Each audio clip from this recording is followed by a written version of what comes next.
gaver af Dansk Håndboldforbunds formand Per Bertelsen og blomster af Troels Müller Olsen, administrerende direktør hos Herrelandsholdets samarbejdspartner Totalværdi.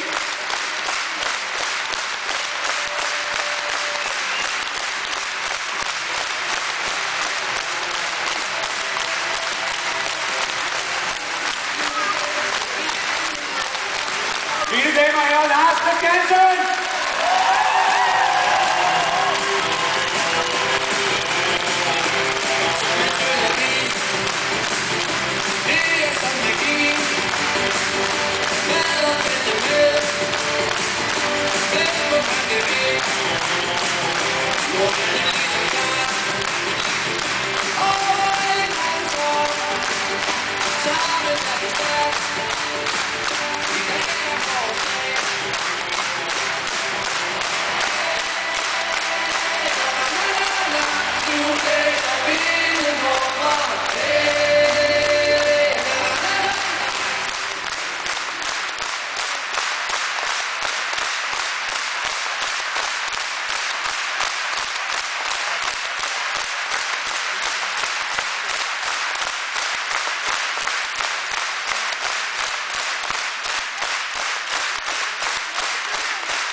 Og ovenpå den her fantastiske flotte hyldest fra ikke bare det tyske publikum, men fra hele Danmark til Lars, jamen så skal vi til noget helt andet. Vi skal nemlig til de to nationers nationalhymne.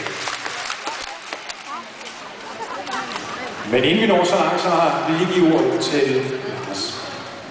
Ja, tak. Jamen, 2 minutter har jeg. Tak for det. Det var meget, skal jeg sgu ikke bruge. Jeg vil bare benytte lejligheden til at sige tusind tak for de fantastiske 20 år, jeg har fået lov til at repræsentere det her landshold. Det har været noget helt specielt, og jeg ved, at jeg taler for rigtig mange, der står her, som har prøvet det og er en del af håndbolden. Det er det ultimative, at man kan repræsentere sit land. Og jeg kan sige, at jeg har spillet 338 kampe med stolthed, og hver eneste gang har jeg nydt det. Og jeg vil tænke tilbage på de næste 20 år som et kæmpe højdepunkt i mit liv. Og I skal også vide, at alle jer, der følger det hver eneste gang, om det er ude i stuerne eller om det er i hallerne, I har enormt stor enormt stor betydning for alle de spillere her. Og I har haft enormt stor betydning for mig. Så jeg vil sige tusind tak for de 20 år, jeg har fået lov til at repræsentere vores land. Og nu er det de drenge, der skal gøre det de næste. Så tusind tak for min tid, og nu glæder jeg mig til det nye i mit liv. Tusind tak.